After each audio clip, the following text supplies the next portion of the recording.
So firstly, just a little introduction to us, so you know why we're here talking about this subject. David, do you just want to introduce yourself first, please? Everyone, lovely to see you all, and thanks Jill for inviting us to do this and giving us the opportunity. Some of you might have seen me before. I have done a few of these sessions a few years ago during the pandemic, but I'm a life coach and I love to work with individuals for them to really tap into their authenticity and their potential so that they can really live the lives that they want to live and be the leaders that they want to be in their lives.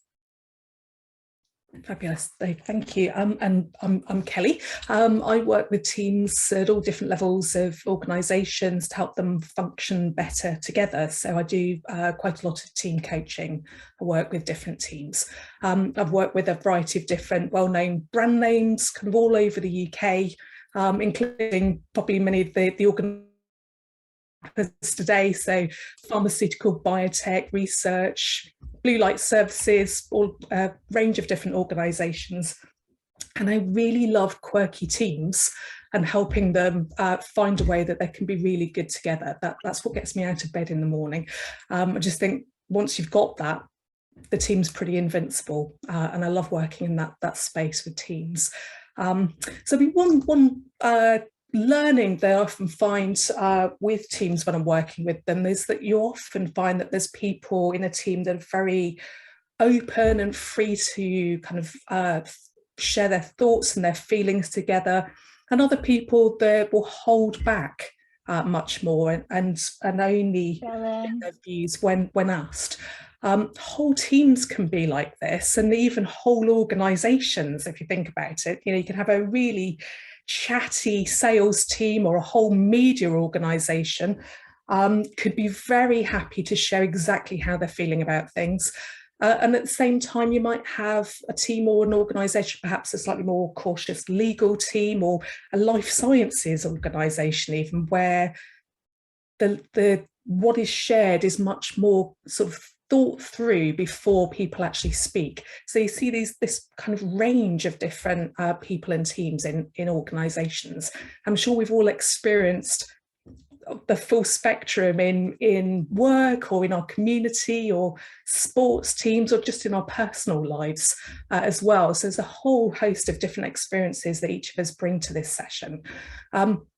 So a few key things that I see with teams that are really good at this kind of communication. People tend to have full attention on each other, maintaining eye contact and sort of linking together, acknowledging each other's emotions, perhaps picking up on each other's body language. Much harder in this space, but surprisingly, we can still really connect, even when we're virtual together. People listen without interrupting each other and build on each other's points. Offer constructive feedback, and they build solutions together. So you know that kind of team when you feel that you're in that really good space. So just to start off with, just in terms of thinking through your experiences, just wanted to invite you just for a minute just to think about really, really great team that you've worked with, where you've really felt that you've been able to be open or really get into listening to what's going on in the team. We've all got different preferences for how we turn up, but a team that's really worked well for you. I'll just give you a moment just to think about that and what makes you feel comfortable in that space and what's happening in that team. If it helps you, maybe just write down some notes on that. We'll come back to it later in the session, but just to give you that thinking space just for a few seconds now.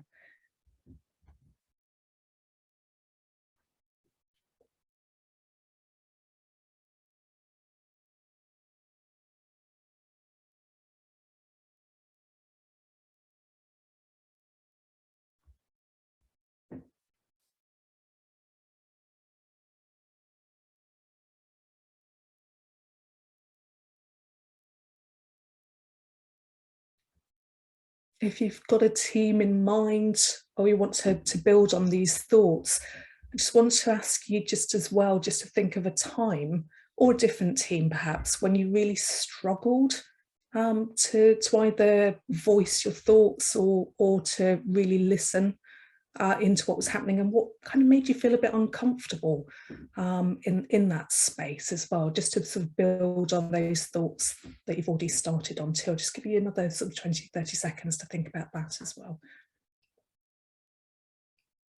So just to be clear, Kelly's asking two questions. One is, can you think of a team that you've worked in, or teams that you've worked in where you have felt comfortable? And then the second question is, are there teams in which you felt less comfortable? And so just to be clear about that. Yeah.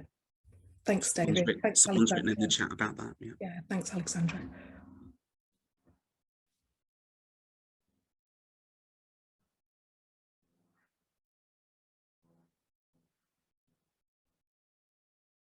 Well, thinking about that, David, did you have possibly have an example of a team that you've worked with? Yeah, so I've not really worked in too many teams, but in one team in particular where it did work, we were all very willing to share. But when it actually came to taking action on the things that we talked about and got all excited about in the team meeting, nothing ever got done. So there was this kind of frustrating thing where we would meet up the next month or whenever it was, and we'd be exactly where we were the month before. And as the leader of that team, feeling quite perplexed about how we were going to overcome that problem. Yeah. I was just going to share an example as well of something that I'm conscious of personally. I'm quite an introvert, and so I know when I turn up in a team meeting, that if I'm the last person to arrive, I feel a bit on the back foot for some reason, and so I've learned to always try and be early. It just makes me a bit more comfortable. Can't explain it, it just is. But we'll explore this a bit more in the session today, whatever experiences that you have there. So there's just a couple of examples of just sort of reflecting on where we're at the moment.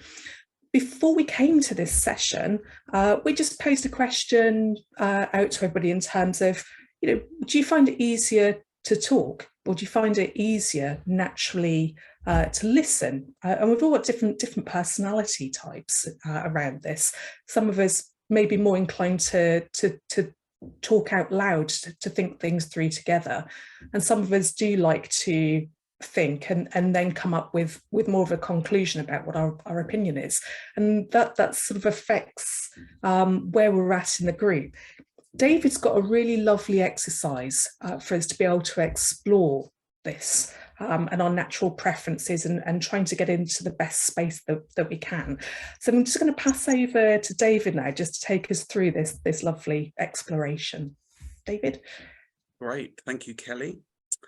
So my experience of working with individuals, and of course individuals, some of them don't work in teams, some of them do.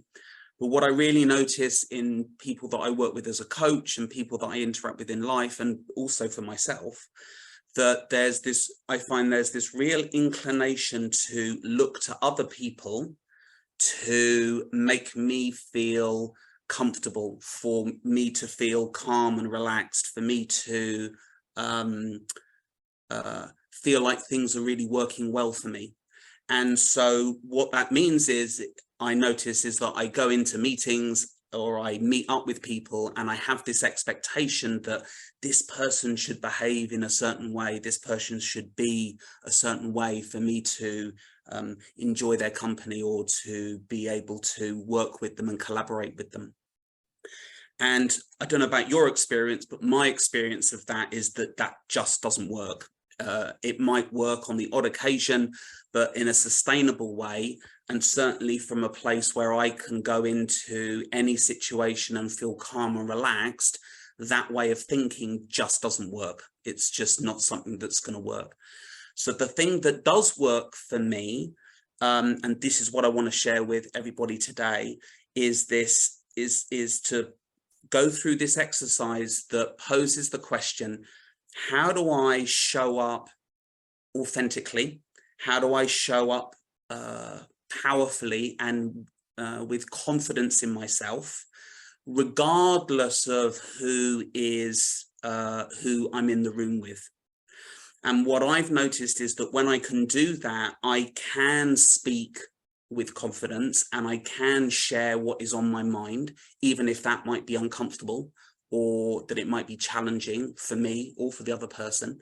And that it allows me to really listen to what it is that other people are saying. So rather than have someone speak to me and me be in this kind of judgmental place of, oh, well, I don't agree with them and da-na-na-na, which tends to sort of promote antagonism and often isn't very helpful.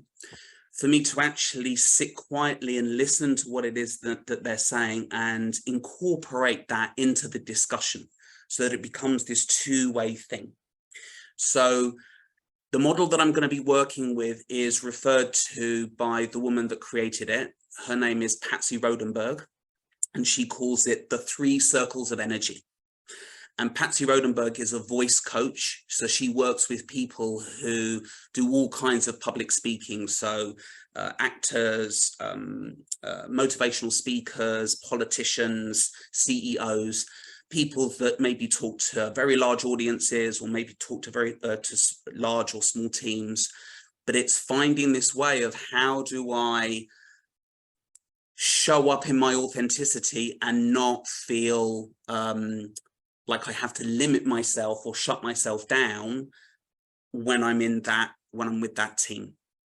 So these 3 circles of energy, you will all be familiar with them to some degree. Some you'll be familiar with, some you'll feel unfamiliar with, some will feel like you're longing for them, and others you'll feel like they're really, like you really don't feel comfortable. And my invitation is for you to play along with me. I'm going to take you through it. And if you participate in it, then I think you'll probably learn a lot more from it than if you just sit along and not participate. But please feel free to do what feels right for you. This is an invitation. This isn't a strict order from my end. So I hope everyone's kind of clear about that and happy with that. So if you feel uncomfortable, then please just do stop. If you don't want to take part, then please don't. But I think you'll get a lot more from it if you do. And the other thing is please don't take my word for any of this. The invitation again is for you to experience and learn from your experience, because life experience is the great teacher. So let's do the first exercise. So I'm going to do this standing.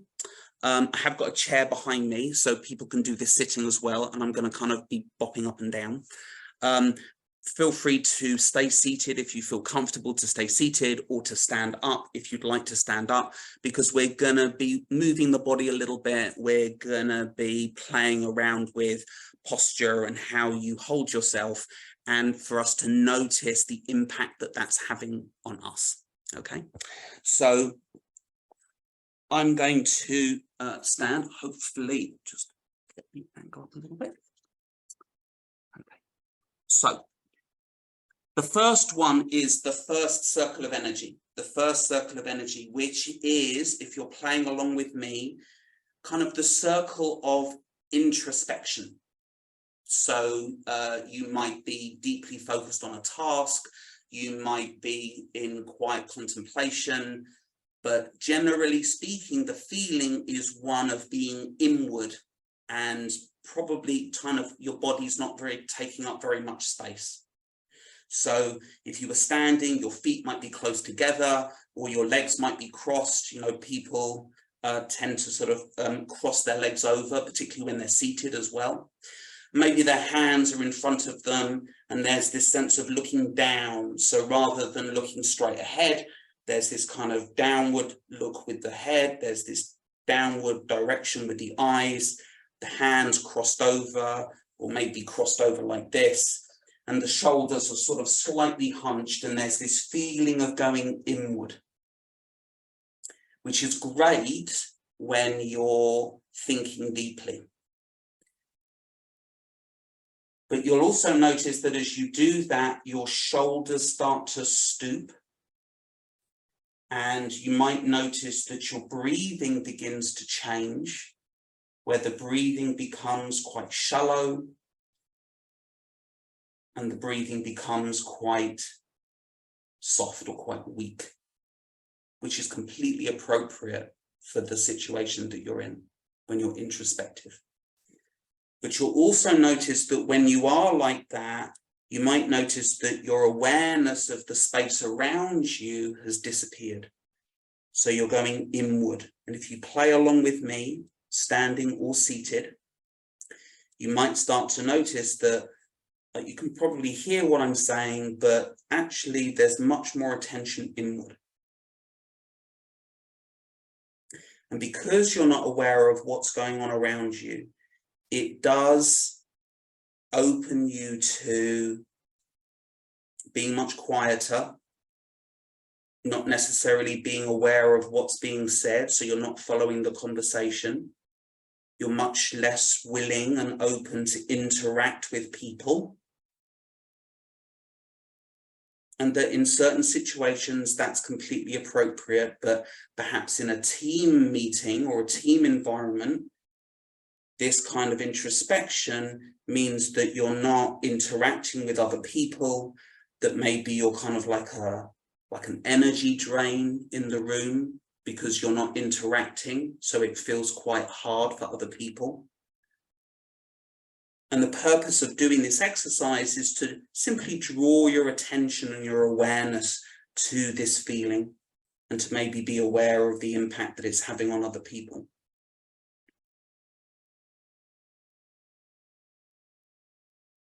And then to ask yourself, does this feel familiar? So if you're someone that does this a lot, this will feel familiar. If you're someone that's like the life and soul of the party, this will probably feel really unfamiliar. But also it might feel really uncomfortable to be in this place, or this might be something that you isn't familiar, but you really would love to be able to do more of this. And either, whichever one of those that is, just being aware of that.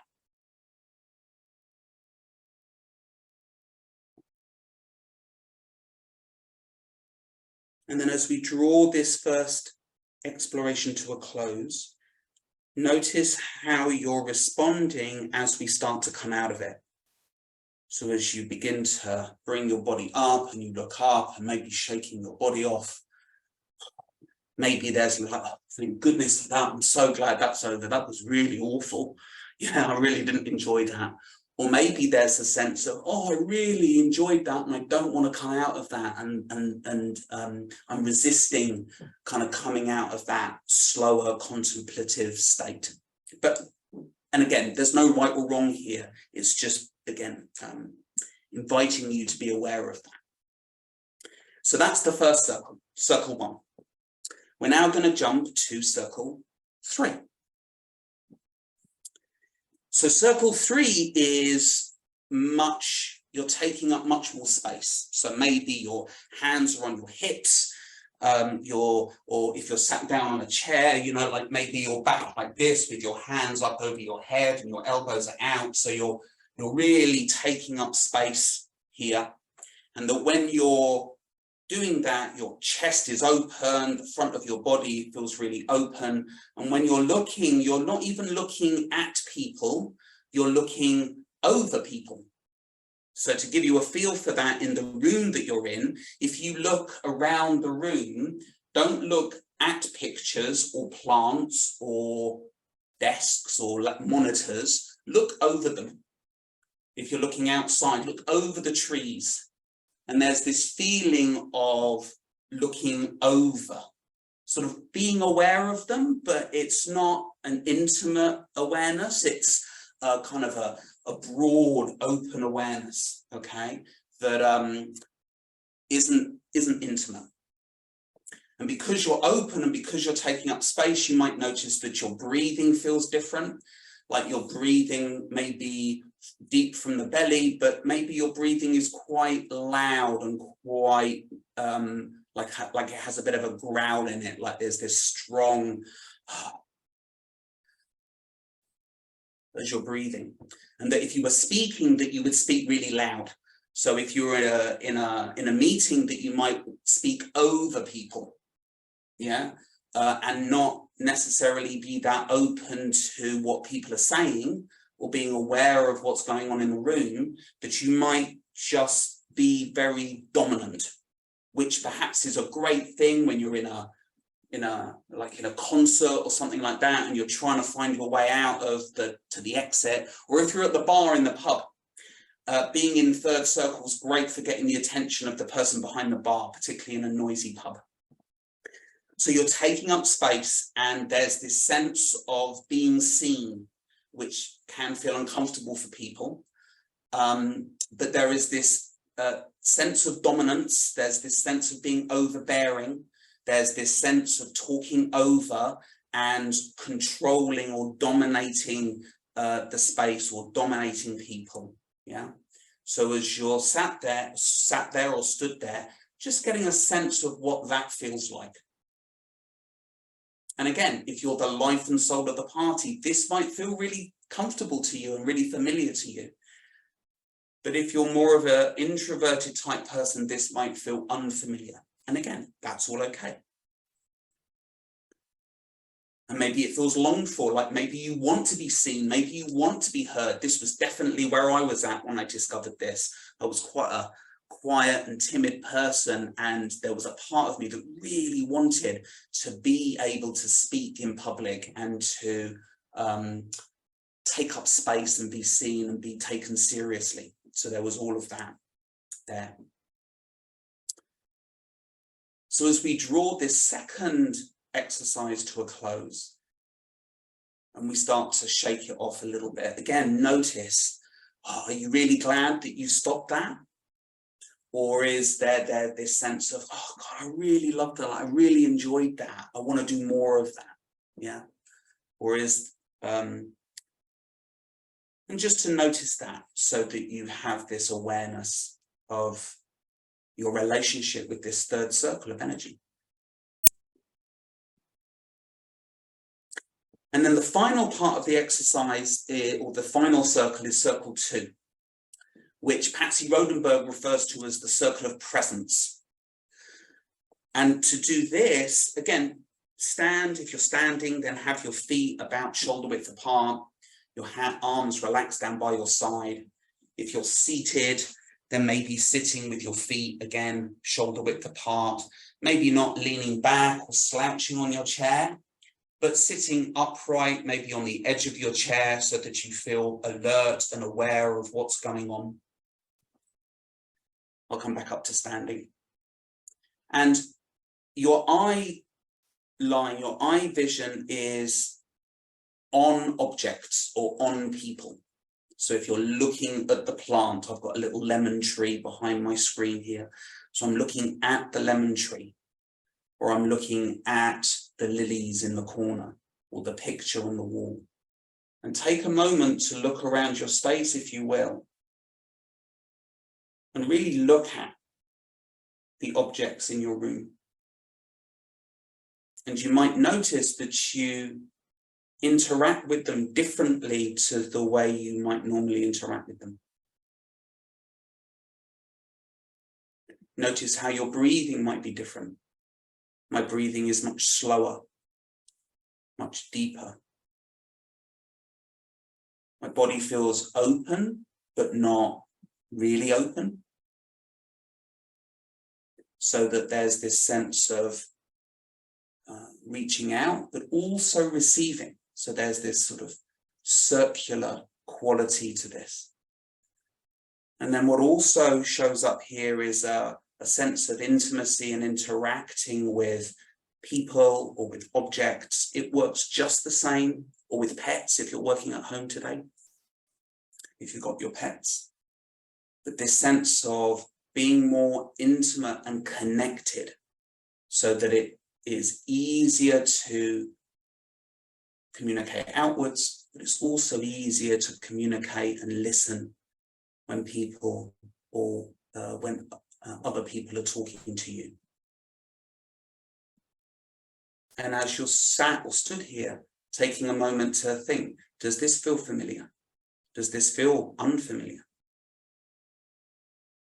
And as we contemplate coming out of this, is there a sense of, I would really love to be able to stay here? Or is this something of, oh, I've had enough, I want to get out, I want the exercise to finish as quickly as possible? So if you shake that off,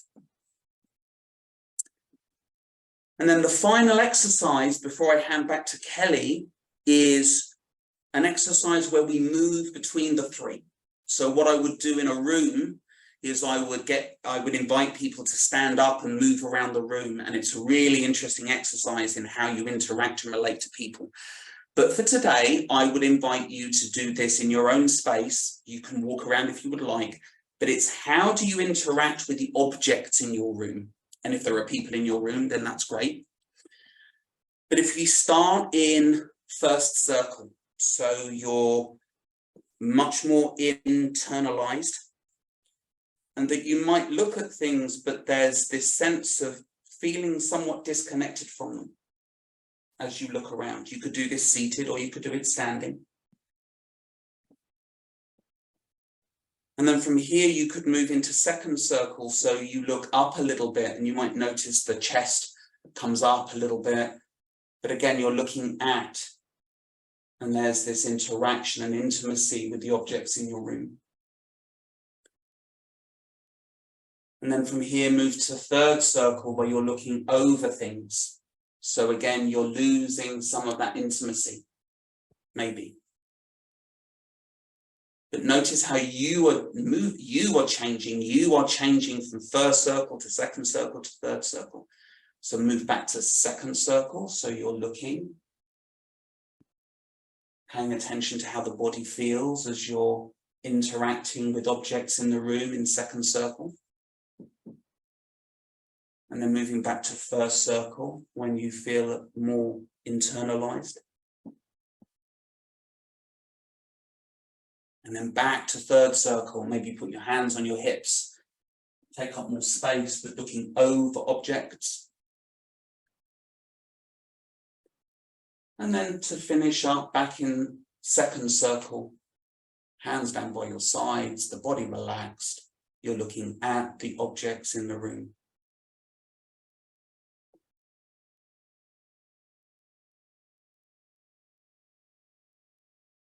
And for anybody who would like to and is willing, if anyone would like to turn on their camera, and if we come back to our screens and for us to take a moment in second circle, only if you want to, but to take a moment in second circle to look at each other on the screen. I appreciate someone has to be the brave first person to do that. Thank you, Alexandra. But for those of you that are willing to do it, please take a moment to look at each other on the screen in second circle. These wonderful people that have come to this meeting and have been brave enough to show themselves. I'm not making a judgment to anyone who hasn't, so please don't feel bad. Just noticing what difference it makes. Yeah, we're seeing smiles, we're seeing softness, we're seeing engaged eyes. And seeing something in each of these people that you're looking at that you can appreciate. You've got someone with an amazing gold circular background that looks, that could be all kinds of things. I'm not even going to go there. Very exciting.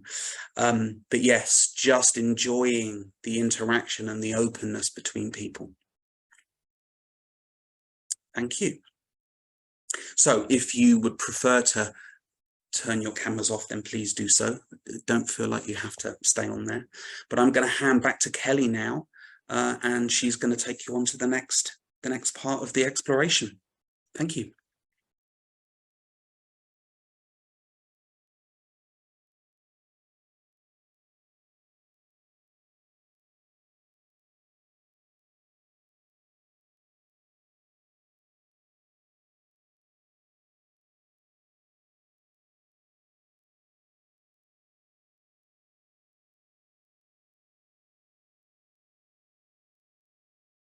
Hello, sorry, I just, in that moment of presence, got disconnected just then. So sorry, I just missed the end there, David. So apologies for the silence, but hopefully with everybody being in that circle too, it was a useful use of those few seconds.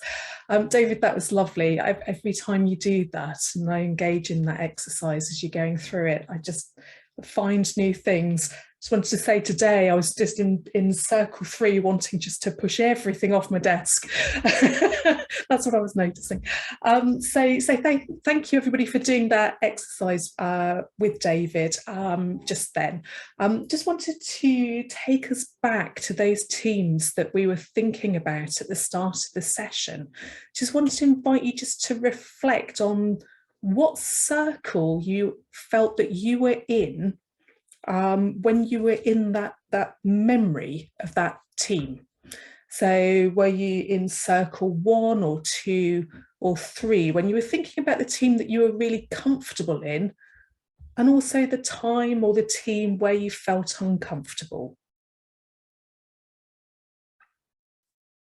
And as a real stretch exercise, just thinking about anybody else in that team and what circle they might have been in at the time, if you found that first question easy to reflect on.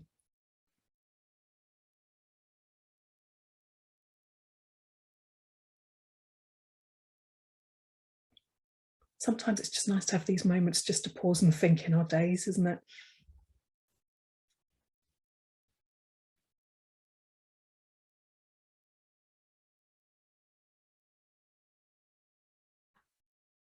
Okay.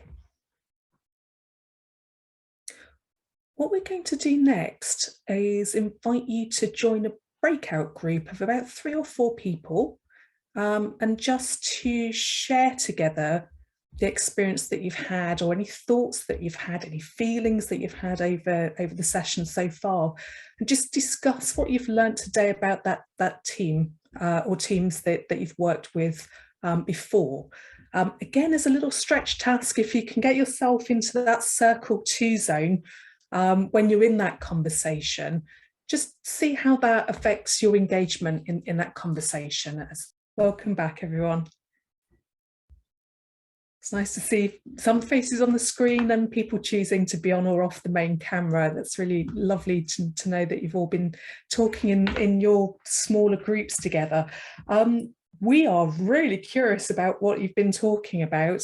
There's a couple of ways that you can engage with us here, just in terms of using that chat function if you prefer to use that route, or quick hand up and share with the group generally. So any brave soul like to go first and just share some of the conversation that you've had in your group, so that we all get to experience what each other's been talking through? I can try just to break the ice for the others to come. So it's a very simple thought probably we had. It's just that when it was working, when we were, we had good interaction with other team members, it was when we were, most of us in circle 2. So we were all together in the same circle. Whereas when it wasn't working, there was, it depends from the situation, but there was someone in 1 and others in 3, or someone in 2 or 3. So the problem now, the question now is how you can get out of the 1 zone, those in zone 1, so that they can then start interacting. And there was some suggestions like, giving them space. But as I said, I've been in the situation where I thought I was in 2 or 3 and another person was in 1. I tried to give them space, but it's not enough sometimes. So it's really finding the way to motivate someone to get out of their zone 1 so that they can then share with others. So, and then I think that was it in 8 minutes, really.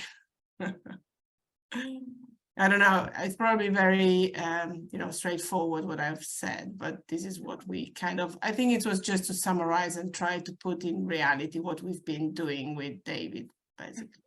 Fabulous. So David, did you have any quick thoughts about a kind of quick life hack, as it were, if you find yourself in circle 1 or 3, and there's no judgment on that. Sometimes it's useful to be in 1 or 3 as well, but if you're trying to get into circle 2, is there a quick way to help somebody else achieve that? Somebody else to achieve that? Yeah, exactly. Well, there's certainly the thing of, if somebody just wants to be in circle 1, or they want to be in circle 3, and they're just digging their heels in, then they're, you know, it does require a willingness from the other person. But my experience is that if I remain in circle 2, then that is almost like a role modeled invitation for somebody to be in circle 2 as well. So there's something about co-regulation. So if someone their nervous system is agitated, but my nervous system is calm, then there's something about how that calmness can actually help somebody themselves to become calm. So really practicing that, being in second circle, for me, has been a really powerful way to allow other people to move from either circle 3 or circle 1 and move into circle 2. And the other thing I would say is that circle 2 is the circle, like you were saying, Alexandra, where you allow people to be as they are. Like, it's okay to be in circle 1 and it's okay to be in circle 3, but do you get pulled out of circle 2 when you're in the company of people in circle 1 or circle 3? That's the question, because then you become reactive. Whereas my invitation is for you to stay in circle 2 and be responsive and allow them to be there. And in that allowing, often people will move into circle 2 anyway. Don't know if you want to add anything to that, Kelly. No, that's a brilliant hack in a way, just to stay in circle 2, giving that permission. So I like that. Thank you, David. Catherine mentioned on the chat that lots of online meetings where people are present or not, in terms of trying to multitask, don't we all? And how that almost robs you of that being in that middle space, in that second circle. So thanks for that, Catherine. Jidka, I got a hand up. Yeah, I have a question about what to do with those people that are mostly in the circle, that are overbearing, talking over others. What to do to help them to come to the second circle, because that's their nature, maybe. Do you have any tips on that? Yeah, so again, kind of, I could just repeat what I'd already said, that there's this sense of, you know, if I stay in circle 2, then there's that invitation for the person in circle 3 to move out of it. And then I also think that there's something about like when people are stressed, or they're anxious, or they're fearful, or they're worried about things, people will normally go to their habitual behavior or their pattern of behavior, because they've learned that for them, that's the way to deal with how they're feeling. And so people will usually go to either 3 or they'll go to 1. That's just their habit. And so being aware, like all of you that participated in the exercise, you now have an awareness through experience. You now have an awareness of what it feels like to be in circle 3 or circle 1, and you know which one of those feels more familiar. And by having an awareness that you're in circle 3 or in circle 1, you can move yourself into circle 2, which is this circle of presence, this circle of allowing people to be as they are, who they are. So I would say, to help someone whose habit is to go into circle 3, you stay in circle 2. and also you can draw your attention or draw their attention to it, and do that kindly, but draw their attention to it, and perhaps give them ways in which they can move into circle 2 so that they can overcome that habit and overcome that impact that they're having on other people. Again, Kelly, please, if you have anything else to add. Yeah, I was just going to add something about when you're in, for example, in a team or a larger group. Something that's sometimes nice to do is to give everybody that minute just to pause and just reflect on the previous 15 minutes and how they've showed up in that session, how they're physically feeling, and just give people that minute to think. And it's amazing then when people come back at the end of that minute, what reflections sometimes people have had. It just gives that kind of break where people are rolling along with a particular energy. It just gives that break just to think, am I really in the right place that I need to be responding to what's happening in the room? So introducing that almost regularly in, for example, a team meeting just helps people to expect that space together as well. It's quite an easy way into, helping people reflect on their impact. So I use that quite a lot in coaching teams, just to pause and reflect, and sometimes all sorts of things come up. Personal reflections, actually, are we heading in the right direction here? It's a really healthy minute. So you could try that as well. It's very easy to underestimate the importance of silence in any group setting. I think silence is so powerful because when you give silence, you give opportunity for people to contribute. And a lot of people fear vacuum, so they have to fill it. And it's not always considered what they fill it with. So I endorse what you were saying, Kelly. Really useful. Thank you. Thank you. I was just pausing for effect. No, absolutely. We're in such busy days, aren't we, that you're just rolling from one session conversation to the next conversation sometimes. So that I'd suggest try that exercise. Rachel has said it's important to invite people to engage in different ways: informal one-to-ones, peer-to-peer communication, written comments via chat, Menti. So lots of different routes to encourage people to engage in conversation. Absolutely, Rachel. I think it's really good points there. And Catherine's mentioned that she's not been in any meeting where there has been a 1-minute pause yet. So yeah, be brave, Catherine, go for it. Give it a try, see what comes up. You might be surprised. Anything else anybody wants to share from the breakout rooms that they had, or any other reflections that they've had on the session?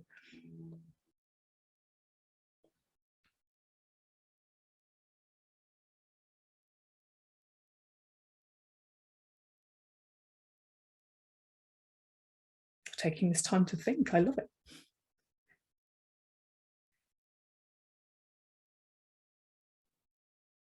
I think the team dynamic varies actually depending on whether you're on a focused team dynamic or just general. Most of us probably work in these open office environments. We just get organic stuff happening. And when you're in zone 1, you're trying to focus, you're trying to do your work. You don't want to be drawn in to zone 2 because it's distracting to you. Yet if the majority are all going into this sort of collaborative mode, and you'd rather not be in there, you either have to excuse yourself and go elsewhere, or give in and try and participate. But when it's focused and you're coming together for a particular purpose, then yeah, I think there's much more opportunity to harmonize. But we all have the default, and I think we know what our defaults probably are. So having an active step to say, I'm going to move, and become in another zone, I think we don't always think of it actively the way David was describing. I think, we do these things organically. They kind of, our second nature, we learn them through experience, bitter or otherwise. It's what's required for the situation. And if you don't learn it, then perhaps you don't develop as well as you might otherwise do. Yeah, that's a really good pointing. Hey, David, we were talking about this before the session, actually, weren't we, when we've been preparing, just in terms of sometimes it's incredibly useful to be in circle 3 or circle 1. Do you have any thoughts there to share about when it's really, really useful to be moving into those circles? Say you're in circle 2 to start with. So, so a couple of examples I gave when we were doing the exercise. One is that to be in circle 3 when you're at the bar. Like, it's really helpful to get the attention of the person behind the bar, particularly when the bar is busy. And you know, like if you're trying to get the attention of a large group, you know, it's circle 3 is really, really helpful, because you are larger than life, and that can be very useful. I don't think you need to stay there, but I think that there is the invitation to use it a little bit to be larger than life. And then again, circle 1, again, this kind of introspection, like if you're working on a spreadsheet, you know, and it's a really intricate spreadsheet with all kinds of formulas and things like that, there's that, I've got to stay focused, and I don't want to be distracted by the stuff that's going on around me. So it's that ability to be able to zero in on that. So, you know, it all has its value. Yes. David, thank you for taking us through this exercise. We just wanted to just wrap up our contribution to this conversation before passing back to Jill. Just to say, if it's been really useful, and if you do want us to come and help, for example, with your own team in terms of helping get into this space, in person or online, we just thought we'd share our details. Do stay in touch with us if this has been really interesting, just as a topic generally, but very welcome to get in touch with us and just showing our details on the screen there. But thanks for engaging with this session. Hopefully it's been a bit of a different lunch session for you today. Hopefully we'll see you all soon. So Jill, just pass back to you. I just want to say a huge thank you to Kelly and to David, because this has been absolutely fascinating. It's throwing a lot of light on a lot of things for me, which I hoped it would. I wasn't quite sure how you were going to do it. And I think I've learned an awful lot. And I think the more people who understand the value of how to contribute to a team, if we all understood a little more, and if we all spread this far and wide, we might have some even more effective teams than we're in already. So I want to say thank you to everybody for turning up. It's lovely to see you. Thank you for supporting these webinars, and thank you again to David and Kelly, and hopefully we'll see you all on the next webinar.